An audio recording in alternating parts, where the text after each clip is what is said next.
सुप्रभात प्यारे बच्चों, एक बार फिर से आप सभी का स्वागत है। अब हम मानवीय करुणा की दिव्य चमक पाठ के प्रश्न उत्तर करेंगे। पहले भाग में हम पाठ को समझ चुके हैं। तो पहला प्रश्न है, फादर की उपस्थिति देवदार की छाया जैसी क्यों लगती थी। तो बच्चों, जैसा कि हमने पढ़ा कि देवदार का जो पेड़ होता है बहुत ही ऊंचा और घना होता है। फादर की उपस्थिति देवदार की छाया जैसी इसलिए लगती थी क्योंकि वे हर उत्सव और संस्कार पर बड़े भाई और धर्म गुरु की तरह शुभाशीष देते थे। उनकी उपस्थिति में प्रत्येक कार्य शांति और सरलता से संपन्न होता था। लेखक के बच्चे के मुंह में अन्न का पहला दाना डालकर फादर बुल्के ने उसे आशीषों से भर दिया था। उस क्षण उनकी नीली आंखों में जो ममता और प्यार तैर रहा था, उससे लेखक को फादर बुल्के की उपस्थिति देवदार की छाया जैसी लगती है। वैसे भी बच्चों, जो फादर थे उनका भी एक लंबा कद था और सफ़ेद रंग का चोगा वो पहनते थे, तो इसलिए लेखक को लगता था कि जैसे उनकी उपस्थिति देवदार की पेड़ जैसी है, देवदार की छाया जैसी है। फादर बुल्के भारतीय संस्कृति का अभिन्न अंग हैं, ऐसा किस आधार पर कहा गया है। तो बच्चों, फादर बुल्के ने भारत आकर 2 साल पादरियों से धर्माचार की पढ़ाई की। कोलकाता से बीए और इलाहाबाद विश्वविद्यालय से एमए की उपाधि प्राप्त की और राम कथा उत्पत्ति और विकास शीर्षक पर शोध प्रबंध पूर्ण किया। सेंट जेवियर्स कॉलेज रांची में वे हिंदी और संस्कृत के विभागाध्यक्ष रहे। हिंदी से उन्हें विशेष लगाव था और हिंदी को वो राष्ट्रभाषा बनाना चाहते थे। इसके लिए वो अकाट्य तर्क देते थे। उन्हें दुख तब होता था जब हिंदी के लोग ही हिंदी की उपेक्षा करते थे। इन सभी तथ्यों के आधार पर उन्हें भारतीय संस्कृति का अभिन्न अंग कहा गया है। पाठ में आए तीसरा प्रश्न है, पाठ में आए उन प्रसंगों का उल्लेख कीजिए जिनसे फादर बुल्के का हिंदी प्रेम प्रकट होता है।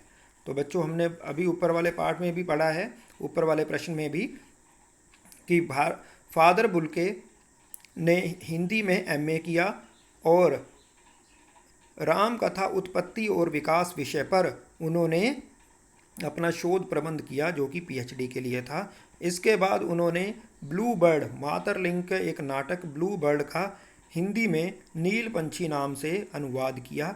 उन्होंने बाइबल का भी हिंदी में अनुवाद किया और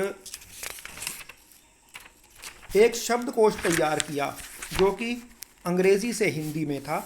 आज भी वो मानक शब्दकोश माना जाता है और हिंदी को वो राष्ट्रभाषा बनाना चाहते थे। इसके लिए वो अकाट्य तर्क देते थे और हिंदी के प्रति उन्होंने अपना पूरा जीवन समर्पित कर दिया। इससे हमें ये पता लगता है कि फादर बुल्के हिंदी से बहुत प्रेम करते थे। चौथा प्रश्न है, इस पाठ के आधार पर फादर कामिल बुल्के की जो छवि उभरती है उसे अपने शब्दों में लिखिए। तो बच्चों, फादर बुल्के एक लंबे कद के व्यक्ति थे। वो सफ़ेद चोगा पहनते थे। एक भारतीय साधु के रूप में उनकी छवि हमारे सामने आती है।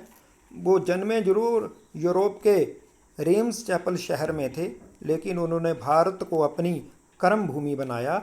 तो लेखक ये भी कहता है कि वे संकल्प से सन्यासी थे, वे मन से सन्यासी नहीं थे, क्योंकि जब वो एक बार रिश्ता बना लेते थे तो वो तोड़ते नहीं थे। हिंदी के प्रति उनका प्रेम बहुत ही अनुकरणीय है। वो हिंदी को राष्ट्रभाषा बनाना चाहते थे। तो इस प्रकार से हम फादर बुल्के की छवि को प्रस्तुत कर सकते हैं। पांचवा प्रश्न है, लेखक ने फादर बुल्के को मानवीय करुणा की दिव्य चमक क्यों कहा है। तो बच्चों, मानवीय करुणा की दिव्य चमक इसलिए कहा है क्योंकि उनके मन में मानव मात्र के प्रति स्नेह और करुणा का भाव था। उनका पूरा जीवन ही अनुकरणीय है। उन्होंने अपने जीवन काल के 35 वर्ष भारत में बिताए, भारत को अपनी कर्म भूमि बनाया, भारतीयों को अपनत्व, वात्सल्य, ममता, करुणा, प्रेम, सांत्वना जैसे मानवीय गुणों से सींचा। उनकी मृत्यु पर जो व्यक्ति रो रहे थे वो इस बात का प्रमाण है कि फादर बुल्के उनसे कितना प्रेम करते थे। भले ही उनका कोई यहाँ सगा संबंधी नहीं था, फिर भी इतने अधिक रोने वाले जिसकी कल्पना लेखक ने स्वयं भी नहीं की थी। इसलिए फादर को मानवीय करुणा की दिव्य चमक कहा गया है। छठा प्रश्न है, फादर बुल्के ने सन्यासी की परंपरागत छवि से अलग एक नई छवि प्रस्तुत की है, कैसे? लेखक ने जितना हमें फादर बुल्के का व्यक्तित्व से परिचित करवाया है उससे ये पता लगता है कि फादर बुल्के संकल्प से सन्यासी थे। वे मन से सन्यासी नहीं थे, क्योंकि जो मन से सन्यासी होते हैं वो किसी से संबंध नहीं बनाते। फादर बुल्के जब एक बार किसी से संबंध बना लेते थे तो वो तोड़ते नहीं थे। दसियों साल बाद भी मिलने पर उनके मन में वैसा ही स्नेह होता था। वो दूसरों के दुख दर्द के बारे में जानते और उन्हें दूर करने का प्रयास करते। जब लेखक के पुत्र और पत्नी की मृत्यु हुई तो फादर ने अपने सांत्वना भरे शब्दों से उस लेखक के मन को वो शांति प्रदान की।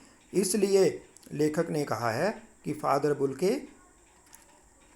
की जो सन्यासी की परंपरागत छवि से अलग एक नई छवि प्रस्तुत की है कि वे संकल्प से सन्यासी थे। आशय स्पष्ट कीजिए, नम आँखों को गिनना स्याही फैलाना है। तो हमने पहले भी जाना बच्चों कि जब फादर बुल्के की मृत्यु हुई तो वहाँ इतने लोग रो रहे थे, जबकि उनका कोई भी सगा संबंधी भारत में नहीं था। वे सब तो बेल्जियम में थे, लेकिन फादर बुल्के से इतने लोग स्नेह करते थे, इतने लोग प्यार करते थे कि वो सभी रो रहे थे। और लेखक ये कहना चाहता है कि यदि हम उनको गिनने लगें तो सिर्फ कागज़ और स्याही की बर्बादी होगी, हम उनको गिन नहीं पाएंगे, उनकी संख्या को गिनना संभव नहीं है। इसलिए लेखक ने कहा है कि नम आँखों को गिनना स्याही फैलाना है। दूसरा, फादर को याद करना एक उदास शांत संगीत को सुनने जैसा है। तो बच्चों ये पहले हम जब भी कुछ इस प्रकार का प्रश्न आता है तो हमें वहाँ पर लेखक का नाम और पाठ का नाम जरूर बताना पड़ेगा कि ये पाठ मानवीय करुणा की दिव्य चमक, यह पहरा या ये पंक्ति मानवीय करुणा की दिव्य चमक पाठ से लिया गया है और इसके लेखक श्री सर्वेश्वर दयाल सक्सेना जी हैं। और इसमें उन्होंने फादर को याद करने के बारे में बताया कि जब फादर को याद करते हैं तो ऐसा महसूस होता है कि हम एक शांत संगीत को सुन रहे हैं, क्योंकि उदास शांत संगीत को सुनने से हमारे दुख का विरेचन हो जाता है। इसी प्रकार से जब हम फादर को याद करते हैं तो फादर बुल्के की याद, उनकी ममता, उनका अपनत्व, उनका प्रेम, उनका वात्सल्य, उनका शांत निश्चल व्यक्तित्व हमें हमारे दुख से दूर ले जाता है, हमारे मन को शांति प्रदान करता है। तो इसलिए लेखक ने फादर को याद करना एक उदास शांत संगीत को सुनने के बराबर माना है। इसके बाद रचना और अभिव्यक्ति के प्रश्न हैं। आपके विचार से बुल्के ने भारत आने का मन क्यों बनाया होगा? तो बच्चों, जैसा कि आप जानते हैं कि भारत की छवि विदेशों में एक ऐसी है कि यहाँ पर योग की धारा बहती है, यहाँ पर वेदों का जन्म हुआ। ये भारत जो है ऋषियों मुनियों की भूमि है। इसीलिए प्राचीन काल से ही जो लोग तपस्या करना चाहते हैं, भगवान को पाना चाहते हैं, वो सभी भारत में आते हैं, क्योंकि यहाँ पर ज्ञान की धारा बहती है। भारत की संस्कृति विश्व की प्राचीनतम संस्कृतियों में से एक है। भारत की संस्कृति ज्ञान, त्याग, अहिंसा, धर्म और शांति की संस्कृति है। इसलिए इन सब बातों को ध्यान में रखते हुए ही फादर बुल्के ने भारत आने का मन बनाया होगा। बहुत सुंदर है मेरी जन्मभूमि रेम्स चैपल। इस पंक्ति में फादर बुल्के की अपनी जन्मभूमि के प्रति कौन सी भावनाएं व्यक्त होती हैं? आप अपनी जन्मभूमि के बारे में क्या सोचते हैं? तो इन पंक्तियों में फादर की राष्ट्रभक्ति व्यक्त होती है, अपनी जन्मभूमि के प्रति प्रेम की भावना भी व्यक्त होती है। और बच्चों, हमारी जन्मभूमि तो महानतम है। अरुण यह मधुमेह देश हमारा, जहाँ पहुँच अनजान क्षितिज को मिलता एक सहारा। हमारी संस्कृति तो इस प्रकार की है कि कोई अनजान व्यक्ति भी यदि हमारे देश में आ जाए तो उसे भी हम एक सहारा देते हैं। हमारी जन्मभूमि बहुत ही सुंदर है और यहाँ कहीं नदियाँ हैं, कहीं पहाड़ हैं, तो कहीं समुद्र है, और इसी प्रकार से हरे भरे मैदान हैं। हमारी जन्मभूमि जो है विश्व की सबसे सुंदर भूमि है। तो हमारे इसी प्रकार से हमारे अपने जन्मभूमि के प्रति विचार होने चाहिए। इसके बाद भाषा अध्ययन है। मेरा देश भारत विषय पर 200 शब्दों में निबंध लिखिए। तो ये आप स्वयं करें।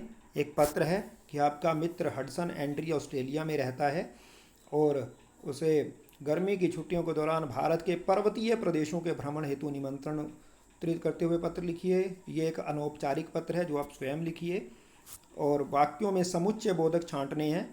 तो इनमें जब भी वे इलाहाबाद में थे और तब भी जब वह दिल्ली आते थे। तो बच्चों, समुच्चय बोधक अव्यय होता है योजक शब्द जो दो वाक्यों को जोड़ने का कार्य करते हैं, दो शब्दों को जोड़ने का कार्य करते हैं। जैसे इसमें और है वो रेखांकित किया गया है।